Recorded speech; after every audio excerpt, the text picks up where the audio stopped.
What's going on after a week off of Ryan and Brian Talk Sports plus NicLarson? Still have the Talk Sports before NicLarson's name, but as always, we are sponsored by Pickett Sports and Sleeper Picks. But a new sponsor, Hall of Fame Bets, is also on board. So we appreciate them for All everything they right. do for us. How are you Absolutely. two? Nick, go ahead, man.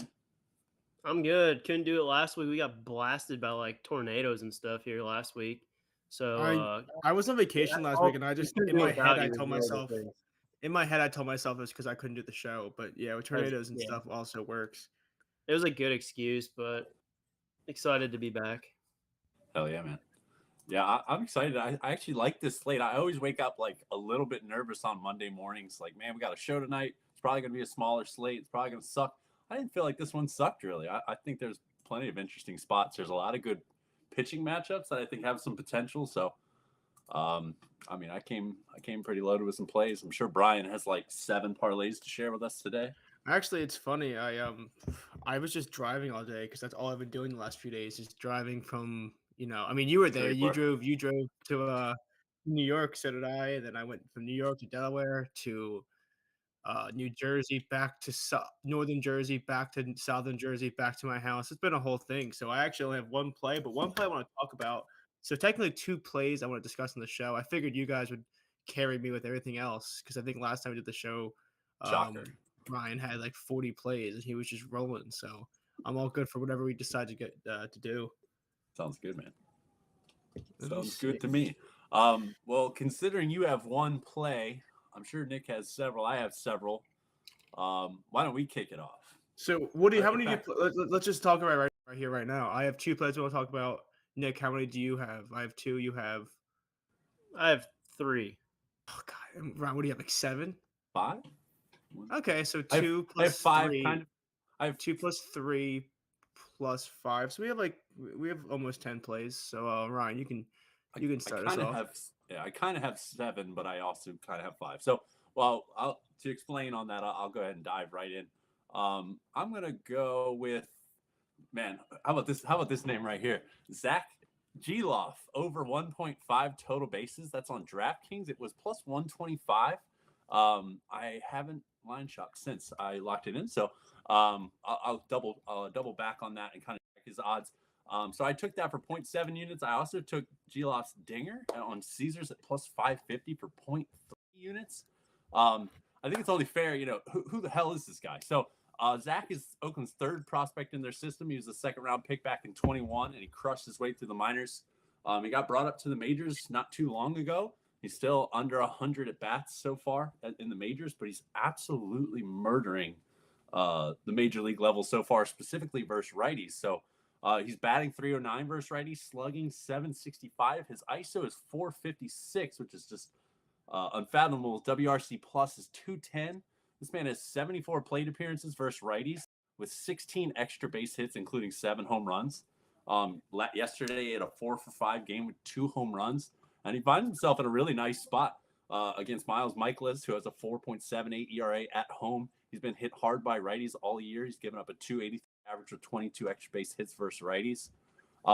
Miles is a low walk guy, low K guy, which I find important because strikeouts have really been Geloff's biggest issue here on the major league level. He does have a very high strikeout rate, but I don't really fear Miles striking him out. It's not to say he can't. It's not to say he won't strike out once or twice, but I think he'll see Miles up to 3 times, and I have a pretty good feeling he's going to get a bat on at least 2 of those 3. And if he does, I like our chances to cash at least one of these and maybe even send one deep the way this guy's hitting, man. He's a pretty big guy too. So his power grade is 55 on MLB.com, which is above average. It's not like a lead or anything like that, but like this isn't like a flash in the pan. This guy's had power everywhere he's gone. So let's see if he can keep it going, man. He's been like, I was actually on my first pitch watch. I think he's 2nd today though. He's like a 40%. You're right. He would have to be like a live bet type guy if you're watching and he happens to lead off an inning. But he's like 40% swing rate on first pitch. So he's a guy like if I'm just switching between games, if I see that he's going to be leading off, I might throw something on that. But yeah, he's good. I mean, a lot of those guys, as Brian kind of mentioned, those bigger guys, you swing first. If you guess right, you can connect. If you guess wrong, you're setting yourself up for one of those high strikeout rate performances. Honestly, my only comment for Ryan's whole write up is it was great explanation, but the whole time I was drinking in my cup and I had a straw and I never used a straw. It's so hard to look cool drinking out of a straw. So I was just watching myself on my screen. I looked like a freaking idiot. So I'm gonna have to go no straw the rest of the forever. So I just want to point that out.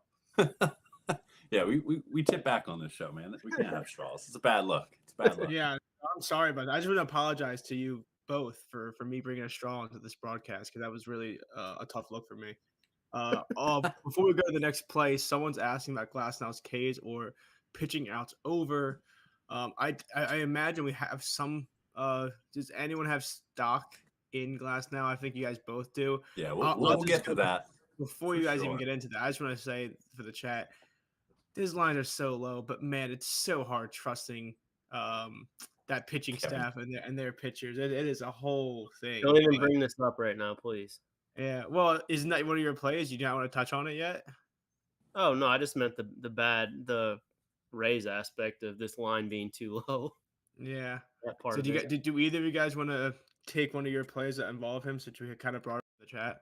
Nick, by all means. Yeah. So I waited up last night for him and Scherzer because those were my two favorite guys, favorite matchups. Max Scherzer, that is, right? Yeah. Okay. I'm just clarifying for people watching. Unless there's a different Scherzer pitching tonight. Yeah, just making sure. Okay. But I took them both dual ladder PPD together. Scherzer's had 6+ in 13 of his last 14. He gets the Angels. It's pretty good. Yeah, not bad. And then Glasnow can one up him. He's had 6+ in every start this year. So 6 in a win for each of them. If you pair that together, is plus 306. And then you can take it up as high as you're comfortable with. But even like 9 in a win each is, I think it was like plus 1,300 or something like that. That's awesome. And I mean, we saw what was it Dunning yesterday against the Giants? Yeah, he had 12. Dude, he lit them up. So the advanced metrics king right there, the guy that everyone is just waiting for his regression. He's kind of just going the other direction, kind of. Yeah. So I like him against San Fran. Like you said, he missed one start with like back spasms, and he threw a bullpen the other day. He was going to start, I think, Saturday, but they just pushed it to today. So that worries me a little bit. And then seeing that 6.5 was kind of, I expected it, or not 6.5, 7.5. I expected it 8.5 probably.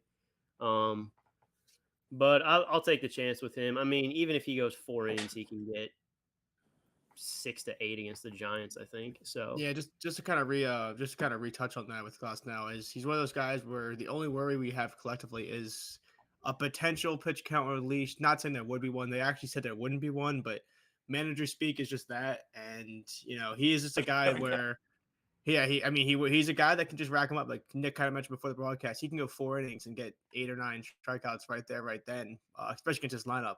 It's just a matter of it. My only thing is if you take the 7.5 for him, he has 7 after 5 innings. And he's at like say 77 or whatever pitches. I think there's going to be a little bit of a sweat of just making sure, holy hell, I hope he comes back in for the 6. That's my only thing. But they're too low to take unders on, and this lineup is not good. So I'm not trying to discourage people to cash out like they're saying in the chat or to not take it. I just saw his lines, talked to Krusty K's about it too, and we both had that response of it's so low, the strikeouts and the pitching outs. But it's just so tough to back a guy on this team after a month not playing with cash just sitting there waiting to ruin people's days.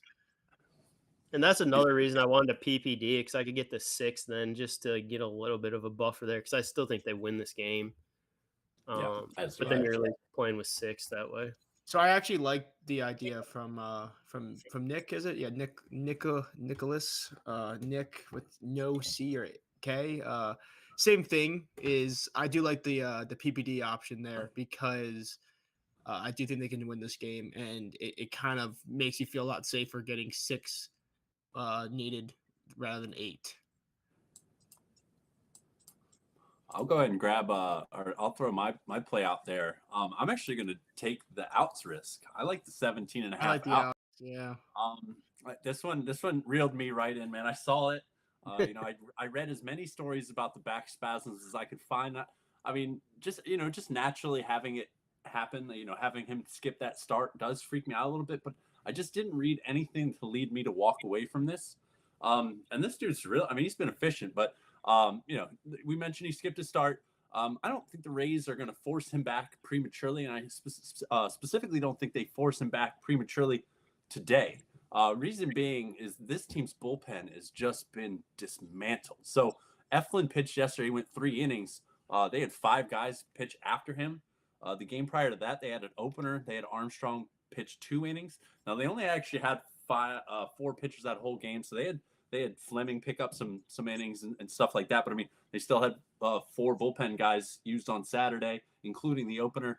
Their bullpen is trashed.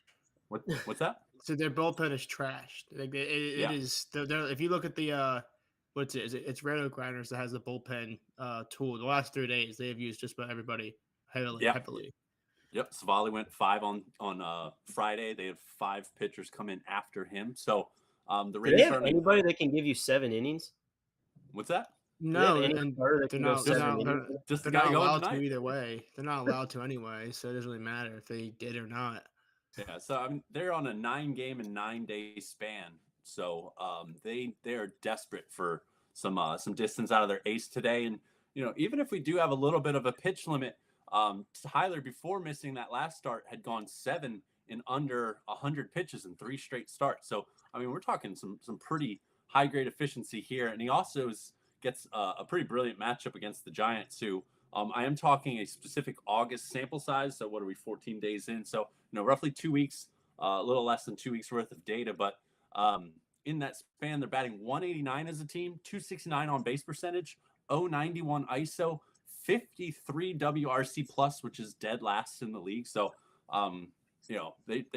I don't really see them giving him too much trouble. I think he can kind of cruise here, hopefully for Nick's sake and anybody that has the Ks. There's no reason he shouldn't be able to absolutely dismantle this team from the K side as well. But I think he can mow these guys down for 6 innings. I didn't read enough about the skip start to scare me away. Yeah. I looked in as many corners as I could find to try to talk me off of this, and I didn't see anything drastic enough to be like, no, I'm going to walk away from this. So yeah, Tyler Glasnow over 17 and a half outs. I actually took it on Hard Rock Sportsbook. It was at -120. That was a little earlier. Let me see what we got now. Actually, go ahead if somebody wants to go to the next. No, honestly, you guys, the way you just pronounced drastic, you said it like Jurassic, and I'm just thinking that I might watch Jurassic Park tonight. But that's That's a whole other side tangent for me because my mind doesn't really stay focused on these shows. But outside of that, I do think that there's one of those things where I like the outs, I like the Ks. I actually like the PPD a lot. I just think I'm a kind of person where I'm going to root for everyone to cash, but I just couldn't hit place. But if I people in the chat are asking, I would lean most likely Ryan thinking with the outs, but also the PPD. I don't know if I like the 7.5 as much as those other options. If that makes sense.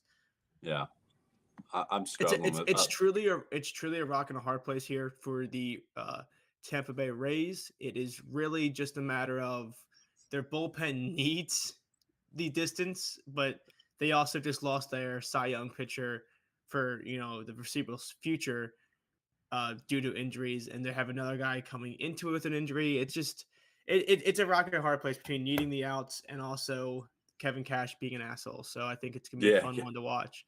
This will be a good sweat to end the night on for sure. I don't want to put it into the world, but I do think that if the early slate kind of goes well, I don't like advertise doing this, but if you're like up on the day and you want to take the risk, I think it's definitely a little bit more adventurous to do that. But yeah, it's going to be an interesting one.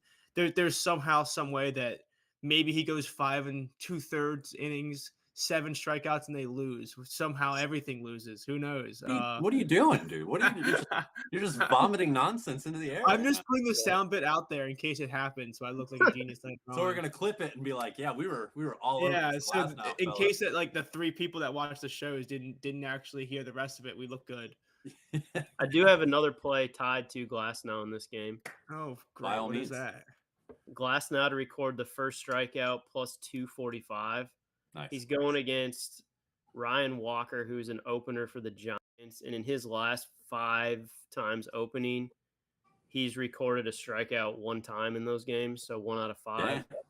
So if you can escape the top of the first, Glasnow should get at least 1 strikeout in the bottom if you can get there. So I'll take a chance for plus 245. Yeah. Wow, I love those plays, dude. They're a quick, fun sweat. I tail them with all of the ones that you put out. It's a lot of fun. Dude, it's even more sweaty when you get into the second inning and no one's got a strikeout. That happened yesterday. I can only imagine. Yeah, I I might look into that. So is that your 2 plays in, Nick? You have 2 of the 3 you just said. I'm trying to think of where I can sneak in my one contribution. I still got 1, maybe 2 more. Yeah, so this is one I was kind of talking to with NicLarson earlier. I don't know. For some reason, I feel like Nick loves this guy more than anything. But Braxton Garrett, I don't know, because you always bet on him. Like I think until he started letting you down. Yeah, but not anymore. But for the longest time, me and Nick, we still do our show, but he would just always bet on Braxton Garrett every single time. Like it was ridiculous. But am I the only one that thinks it's a little weird? He's getting priced like he's not Braxton Garrett. I mean, the over/under in this game is 7.5. The Astros team total is 4.5. I just think it's crazy to think that for a guy that's given up, 3 or more runs in 6 of his 10 home starts, he has given up 2 or more runs in 6 of his last 7 starts. I just think it's kind of really strange that the Astros are getting this low of a line. So I did take it to avoid the push at 4 on Caesars. I took over 3.5 team total for the Astros, and I paired it with JP Sears not to record a win. It's plus 110 there. I just think I like the idea of not having a push, and you get JP Sears against the Cardinals that just mash lefties, so he should be in a situation where a win should even be possible, where he might only go 5 innings. The Cardinals scare me, but they do hit lefties well. And just to kind of top it all off for the reasoning is, I mean, this Houston team, there's no Diaz, which is kind of weird, but they are second in WRC plus over the last 30 days against lefties. They just kind of mashed lefties. Outside of yesterday, which is a Sunday lineup, I mean, they put up 11 runs the last 2 of the 3 last games. They're just clicking. They're healthy. Braxton Garrett, there's a lot of sliders. They destroy sliders. I just think that they're going to put up runs. I mean, he only gets 5 innings a game usually. So if you're telling me if he allows 2 or 3 runs, you just need 2 or 3. 1 or 2 the rest of the way. I just think asking for 4 runs for this team's a little too low, especially on this slate, which you get all 9 innings, which is very big for a team that you're backing for team total, is getting all 9 innings where, as a road team. Yeah, I'm more of a Braxton Garrett, like 4.5 against the Phillies type better, not the 5.5 against the Astros. I agree. There is 4 solid targets, including Yordan. Chaz, good target. Jake Myers, good target. Martin Maldonado. But 2 of the 4 good targets are 8-9 in the lineup, and he doesn't really go that far into the game, so he's not going to see him that often. So Peter Joya in the chat asked if 5-5 is a fade. I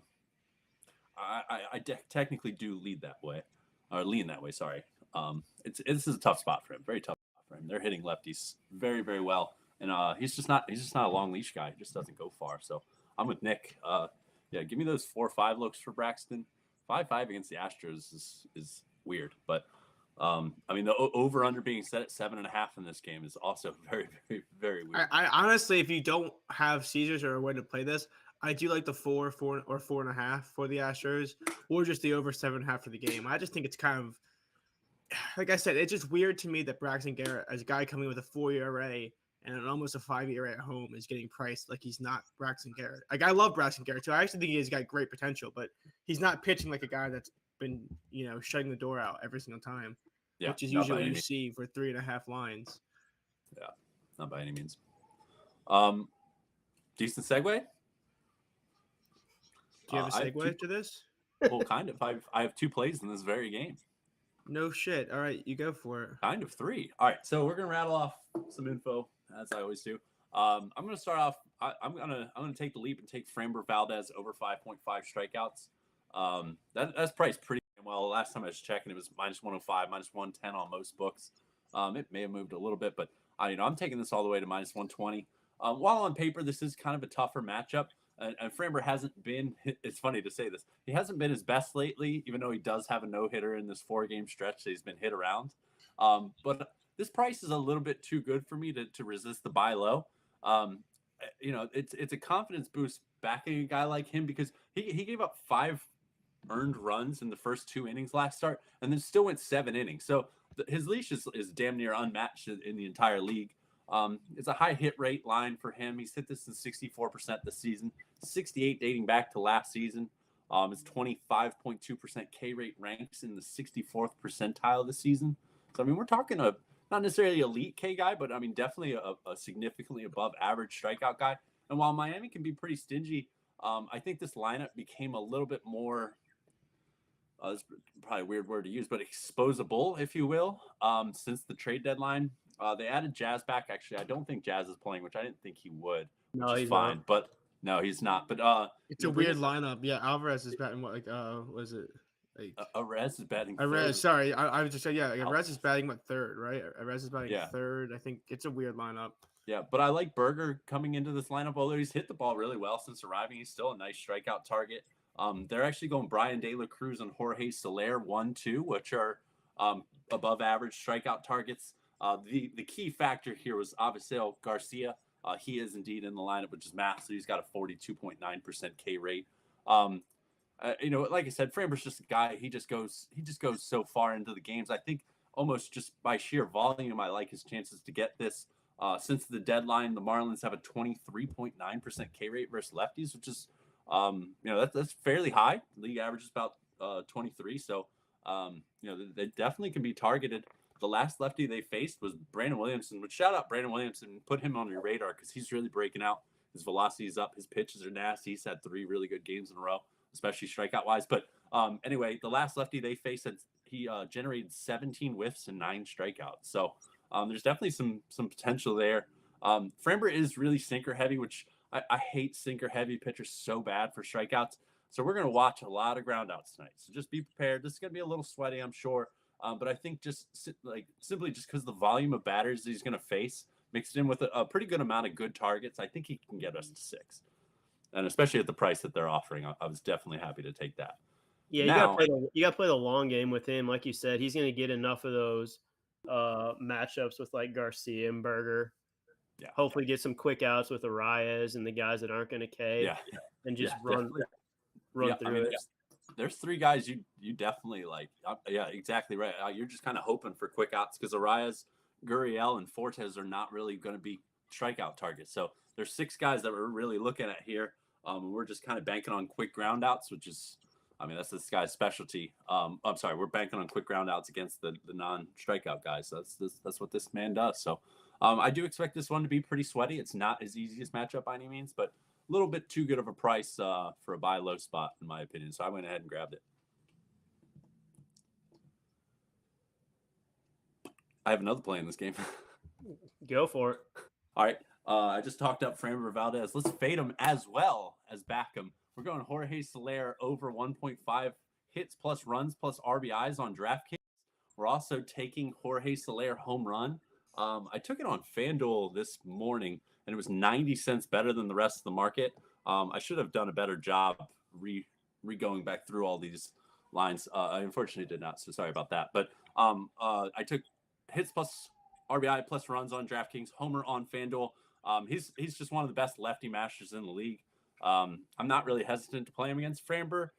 Despite having Framber props again, Framber's going to face so many batters. You're going to have so much fun watching this game because Soler is also a huge strikeout risk. So you're just going to be hoping. You're going to be hoping for the app to say strike 3 or in play no out. That's really all you have going here. That's right. So Soler's hitting 307 with 12 homers and 88 at bats, which is crazy to me. 12 home runs and 88 at bats versus lefties. He's slugging 750. His ISO is 443. WRC plus is 205. He did have bubble guts this weekend, so we do have to take that into account. But he's back in the line. I'm not too worried about it. Everybody has a rough weekend with the shits every once in a while. So I wasn't scared off by that. I did mention Framber being a really sinker heavy guy. lefties that have thrown Soler sinkers have not fared well. In 17 batted ball events versus sinkers from a lefty, Soler's ISO 750. So I mean, he took like almost all of them yard or at least very far. So while Framber is a we're hoping he strikes a lot of guys out when he gives up contact. It's pretty damn loud. I mean, people are hitting the ball hard off the bat off this guy. So 7th in hard hit percentage, 7th percentile in hard hit percentage. Another thing, Framber's 88th percentile in walk rate, and Soler is a 5.9% walk rate against lefties. So I think that's my main thing with offensive props. I'm just so sick of betting guys and seeing them walk 2 or 3 times. And you just, obviously your chances dwindle as the more these guys walk. So I like targeting these guys that just don't walk and pitchers that don't walk guys. So I think he should see Framber 3 times. I think we'll get plenty of swings that strikes in the zone. So, and also, last note I have for you guys is small sample size, but he's 3 for 8 with a home run off Framber Valdez in his career. So I think both of these can cash. I'm not really worried about fading and backing a guy all at the same time. It's crazy you brought this up. It's crazy you brought this up because I never, ever bet offensive props. And I was just looking into RBI ladder market, and he's the guy I had circled because he was plus 170 for 1 RBI, plus 600 for 2, plus 1,800 for 3, plus 6,000 for 4. What book is this? FanDuel? Yeah. Damn. So I might have talked me into that, running that. Dude, I love that. I'm gonna bet Soler over 0.5 walks at plus 120 just to piss Ryan off. I hate Brian. I bet Brian in person, he's just as bad as you would anticipate seeing him on this show. So I'm gonna watch it full count. Just come on, ball 4. Dude, if you have Bet 365, I can only imagine the odds for Soler's RBI ladder. I got limited on Bet 365, so I've been sad for a while now. I can't believe I ruined the best sports book in the world. They limit me to like $2 now. So I just took all my money out. I don't even look at it anymore. But dude, that Soler, I might have to run that with you, Nick. That's a if you play it, I'm definitely going with you. Those are crazy odds. I looked at stuff yesterday and I did it with Mookie, and his was like he had 2 RBIs and his was like plus 340 for 2 RBIs. So still a nice hit. But nothing. This is pretty crazy high. So yeah, but it's good luck there. So Ryan, how many other plays do you have? I don't even know anymore. I know Nick. Do you still have one to talk about, Nick, or did you? Okay, so let's go with Nick to talk about his other stupid thing he's got going on. I hate Brian so much. I have your friend JP Sears to record the first strikeout. Oh hell yeah! Can you can you get a strikeout and also allow 6 runs in the process? He could probably do all in the first inning. Yeah. As long as we can avoid the A's striking out against Michaelis, who's not a huge K guy, but the value is just there, plus 320.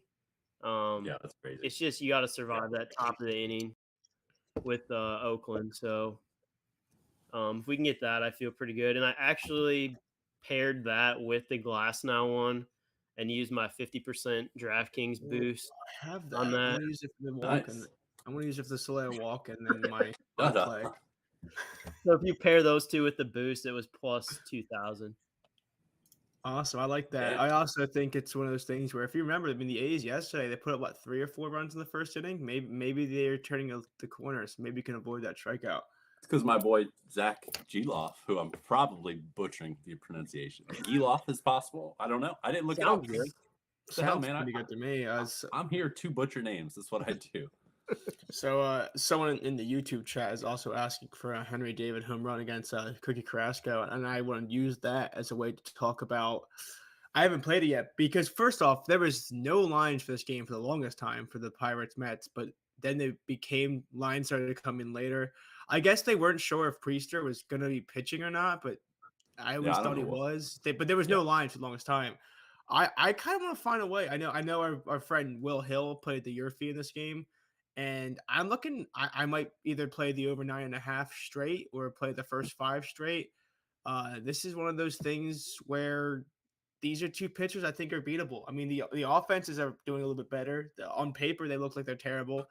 Both these teams are 12 games below 500, but I mean, they both throw. I mean, I know Carrasco throws a lot of fastball, which the Pirates hit well, and then Priester throws a lot of sliders that the Mets hitters hit well a lot. So I think a 9.5 total for this is actually low given these two pitchers and these two below average bullpens. So I think I might find a way to play it. I was actually looking at FanDuel has it plus 112 for there to be 5 or more runs in the first 5 and the game to score 10.5. I mean 10 or more runs. So kind of pairing the first 5 with the overall for plus money.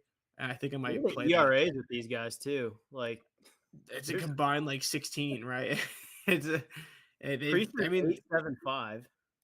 Yeah. Carrasco 6.42. Yeah, I honestly, if the yes run first inning was not minus 135 or whatever it is, I would probably look that way. But considering the juice there, I think asking for 10 runs is not that, it's not that much considering these two teams and these two pitching staffs. Yeah, I like that, dude. Cookie Carrasco has become, he might be amongst the Pirates fave offense is of the fun entire now. league. I mean, the Pirates It's offense is kind of fun. There's a lot of young talent on that team, and some is still figuring it out. I mean, Henry Davis has looked pretty damn good, and he's a good outfielder too, which is impressive considering he's a catcher pretty much his entire career, as far as I know. But yeah, they definitely have some good young talent, and we're still missing O'Neal Cruz. I don't even know if they bothered to bring him back this year. I haven't looked up. Yeah. Do you know another current catcher that's playing outfield that is doing a lot less in the field? Oh boy, enlighten me. Kyle Schwarber is one of the few. I thought you were going to go there. Yeah. I didn't know that he was a catcher, but he was drafted as a catcher. So he has whenever that you see those, whenever you see those stats, I didn't know that actually. Yeah, so he did not make the transition as well, and he's like 9 years later, so he's still trying to figure out his position. He's been forever. Yeah, no doubt about it. Anybody else have any more plays? No, I think honestly, I talked myself into playing that look for like half a unit because it is a market I haven't really touched before. The F5 with the pairing for the total, but I might do like a half unit plus money just to kind of, put my feet in the water a little bit to see how it goes. Yeah, man. I mean, shit, play it to win a unit, dude. We're not. That's fair. What are we doing here? Are we children? All right. Well, half unit. No, I'm just kidding. I'm just kidding. You've said we'll talk after the show, but you have tested my ability to refrain from saying things the entire show, and it's pissing me off. That's all right. I have no issue with that at all. That's perfectly fine. So that's all I had for this smaller slate is to kind of talk about those points. I think we kind of talked about a lot of different spots. Good deal. I have one more to fire off. It does have a little bit of juice to it. I caught a little bit of it as well. This is the only ad that I added like later in the day. Everything else was this morning. But I waited around to see the KC lineup because Logan Gilbert's hit rate is suspiciously low on a 5-5 lane lately, despite being a pretty awesome pitcher. But I got everything I wanted in this lineup with Kansas City, who's actually a little bit more stingy than you'd be led to believe. But this line was good enough for me to pull the trigger. So I'm looking around. I'm sure Bet365 has the best price like they normally do if you're one of the 8 people listening that has this book. But FanDuel's got your next best at minus 132. We're really creeping up to that like cutoff line for me personally. I'd take the 135. I think somewhere else had it at 135 as well. I think Barstool had 135, but I'm sure everybody has FanDuel. So 132 is, I believe, the best line out there right now. I got minus 124, so I'm sitting right there and pretty much the same spot. There's 7 batters with a 20.6% K rate or worse. There's 5 batters with a 23.1% K rate or worse. There's Melendez in the lineup. There's Waters in the lineup. So that's pretty much all the boxes I wanted to check. Logan is coming off a 12 strikeout performance with San Diego, which has been pretty much an outlier for this season. He's really not hitting this line a whole lot. He's only hit it in 3 of 7 since the beginning of July. But I did find some things that I did like about it, despite him not hitting. He has 5 in all 7 of those starts. So, like, his floor is super safe. He gets his 5. I think this matchup is good enough for him to pull off that 6th. He's gotten in between 93 and 105 pitches in all 7 of those starts. So, the floor is really strong. The leash is really long. 63rd percentile in K rate, 74th percentile in chase rate. He's 95th percentile in walk rate, so we don't have to worry about too many wasted pitches here. Kansas City chases pitches. This is pretty much the key for me. They chase pitches at the 5th highest rate in the league. And while they're not god awful, they have the 12th worst contact rate on chase pitches. So not they're not atrocious at it, but they're also they're bottom half of the league. So they're below average for sure. And actually, Logan Gilbert just shifted a little bit to -128, so a little bit better odds. So I saw enough for me to go ahead and pull this trigger on Logan Gilbert against the Royals to go over 5.5 strikeouts. I like that. Looks good. Also, for everyone that was looking, I was checking some of these chats. Yeah, there's a lot to like on this small slate. It's kind of nice to see. But they're also asking if there's any plays in the Arizona game. We kind of talked about Merrill Kelly. It makes too much sense for his 6.5 line. But do you guys have any thoughts on that in terms of like anything? Would you touch anything in that game to kind of close out the slate? If I did, I would actually go the parlay route, I think, in this game. And I would stack your favorite Arizona guys. I mean, Flexen's been actually, I think Flexen pitched a little bit better last start, but he's just been god awful this year in his few starts. At Coors, I think this Arizona offense, while their second half hasn't been quite as strong, I still think there's a lot of firepower here. Corbin Carroll's in a bit of a power drought. I could definitely see him ending that tonight. He has a lot more of his I guess he shows a lot more of his power when he faces right-handed pitching. So if I did anything, I would stack some Arizona guys for total bases or home runs or something like that, but I do not have a specific bet personally. Yeah, I also was gonna say you can get 6 in a win for Kelly as well as a player performance option for plus money, which isn't bad. Yeah.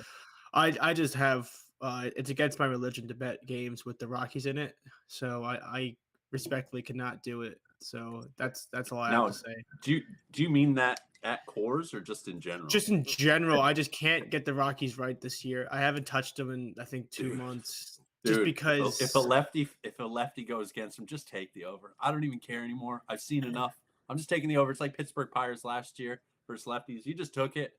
2 out of 10 would miss, but the other 8 would hit. You just live with the results, man. I think that's just going to be my frame of mind. Julio Urias is not a K guy really at all anymore with his 90-mile-an-hour fastball. Dude, but he torched that lineup. They kept showing his stuff on like Pitching Ninja stuff, and it was like Julio K's the side, and it was like 90 down the middle, 92 down the middle, 91 down the middle.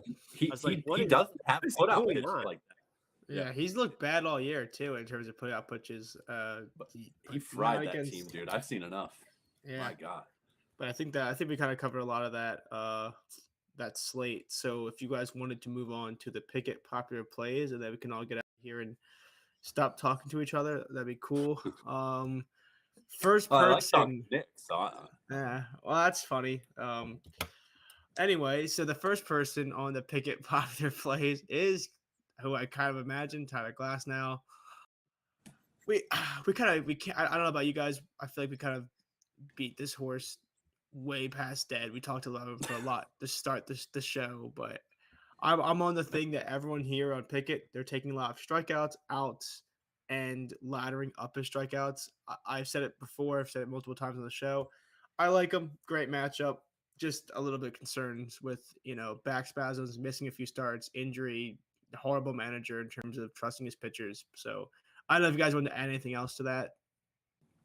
No, like I said, I dug in every corner I could find for something to scare me away from it. I didn't quite find it. So diving head first, man. We'll see what happens. And second person, our friend Nick didn't specify earlier, but on Pickett it does specify. It's Max Scherzer is the second best player. I don't know about you, but I forget who it is. Is it Sleeper? I forget. I think they have the promotion today. 3.5. They do. Yeah, I was making a half joke, but our sponsor Sleeper Picks does have Max Scherzer 3.5 strikeouts as of. You don't want to say free leg because nothing in this world is free. Call it a sale.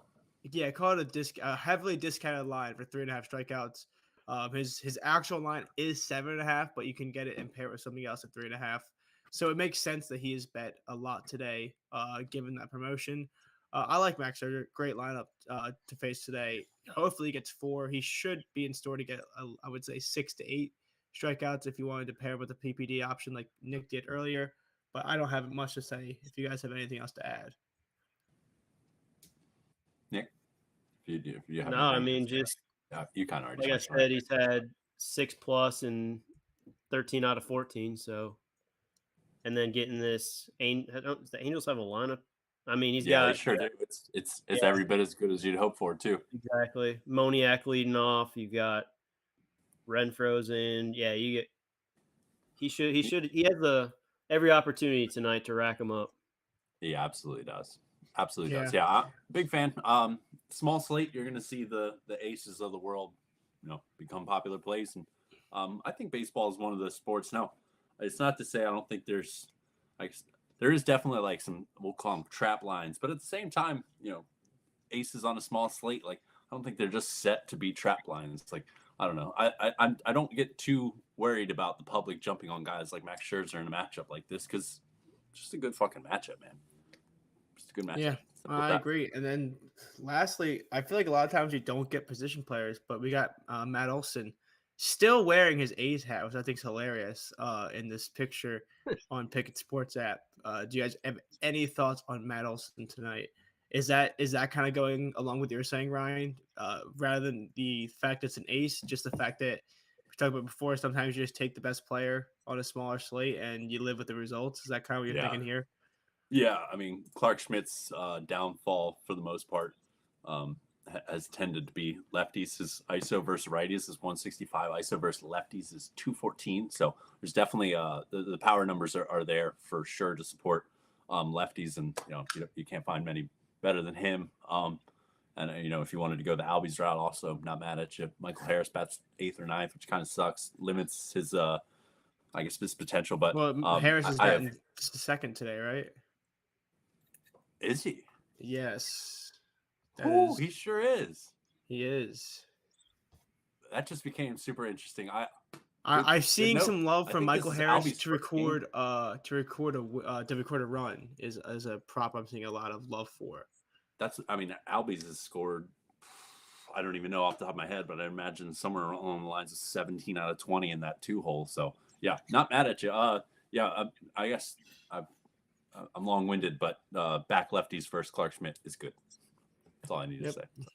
That works for me, yeah. So I'm looking at the Pickett Sports lines right now for Harris, as you mentioned. His hit is minus 300, which is so hilarious. Because it's one of those things where will it happen? Probably, but just crazy prices. But yes, to record a run is minus 115 on DraftKings. That's tempting, very tempting.